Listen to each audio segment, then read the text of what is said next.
এই বৃষ্টির দ্বারা বন্ধুকে লাফায়, এই বৃষ্টির দ্বারা মানুষের ফায়দায় লাভ হবে বৃষ্টিতে উপরে রাখতে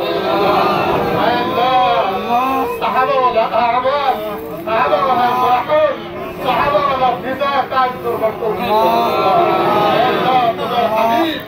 যদি রাসূলুল্লাহ সাল্লাল্লাহু আলাইহি ওয়াসাল্লাম দোয়া এভাবে কবুল করছিলাম, এভাবে নামাজ পড়ছে, সাহাবায়ে কেরাম এভাবে চাইছে, আল্লাহ অনেক মজদুর সাহাবার মতো আছে, আল্লাহ দিলে আছে, অন্তর আছে, বুঝে আসছে আল্লাহ সাউন্ডের ভিতরে যা আছে মুক্ত করে কাজ করতে পারে আল্লাহ তুমি আলিম বিজাতিস হুজুর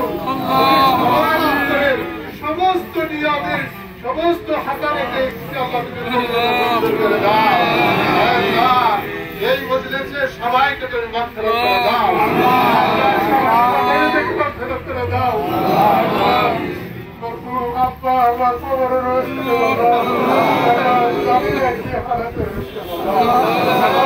অনেক ভয় আছে, আমার মধ্যে অনেক ভয় আছে, প্রত্যেকের মাথা নিয়ে থেকে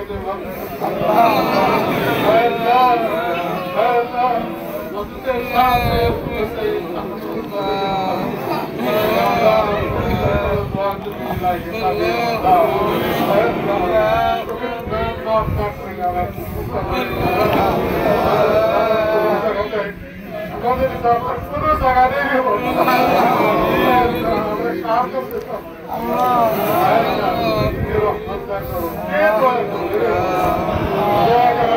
কেউ নাই আমাদের পাপের থেকে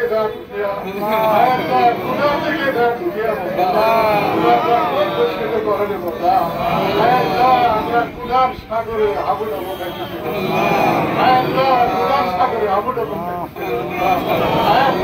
আমাদের কুলার দিকে তাকাই না।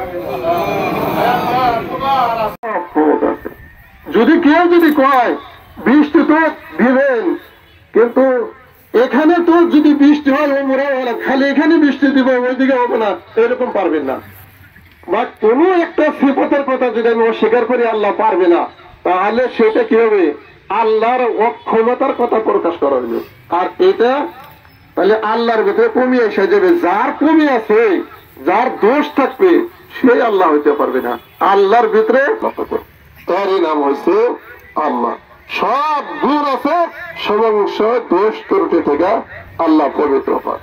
মাহতারাম দোস্ত বুজুর্গ, এই আল্লাহ যদি আমরা তাওয়াজু ইনকিসারি নম্রতা আল্লাহর দরবারে যদি আমরা একদম বিলীন হয়ে যাই, আল্লাহর কাছে আমরা সারেন্ডার হয়ে যাই, হে আল্লাহ তোমার সামনে আমাদের কোনো অস্তিত্ব নাই, তুমি তো খালেক আর আমি মখলুক, আমার কি অধিকার আছে? আর তুমি যে হালে রাখো, যেভাবে রাখো, তার মধ্যে আমি খুশি, তার মধ্যে আমি শান্তি। হে আল্লাহ কত কষ্ট, কষ্ট দাও, তুমি যদি কষ্ট দেওয়া রাজি খুশি থাকো, আল্লাহ কষ্টটা সহ্য করবার মতো আল্লাহ তুমি তৌফিক দাও।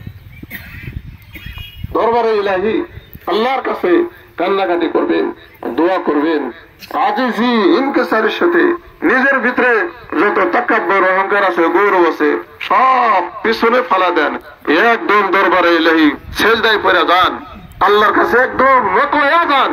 হে আল্লাহ আমি কিচ্ছু না। এইটো মানে আমাৰ যিটো আজি প্ৰাকৃতিয়ে যি ৰুদ্ৰ ৰূপ ধাৰণ কৰিছে, তো এই বিষয়ে মানে যি আমাৰ মালিক নিৰ্দেশাজনৰ ওচৰত আমি প্ৰাৰ্থনা কৰিছোঁ যে হে আল্লাহ তুমি এই পৃথিৱীখনত আমাৰ এতিয়া পানীৰ প্ৰয়োজন, বৰষুণৰ প্ৰয়োজন। তো যি সময়ত বৰষুণ লাগিছিল বা অন্যান্য বছৰত হয়তো এই সময়ত বৰষুণ দিয়ে, আজি অনাবৃষ্টি হৈ আছে, তাৰ কাৰণে জীৱ জন্তু মানুহকে আদি কৰি মানে খুব কষ্টত মানে থাকিবলগীয়া হৈছে। তো তাৰ কাৰণে মহান আল্লাহ তাবাৰক তাআলাৰ ওচৰত আমি এই অঞ্চলৰ মানুহে সকলোৱে একগোট হৈ সেই নিৰ্দেশাজনৰ ওচৰত প্ৰাৰ্থনা কৰিলোঁ, হে আল্লাহ তুমি এই তোমাৰ যি ৰহমতৰ পানী এইটো তোমাৰ এই পৃথিৱীখনত বৰ্ষণ কৰি দিয়া, আৰু জীৱ জন্তু মানুহক শান্তিত বসবাস কৰিবলৈ দিয়া, এই প্ৰাৰ্থনা আমি কৰিলোঁ।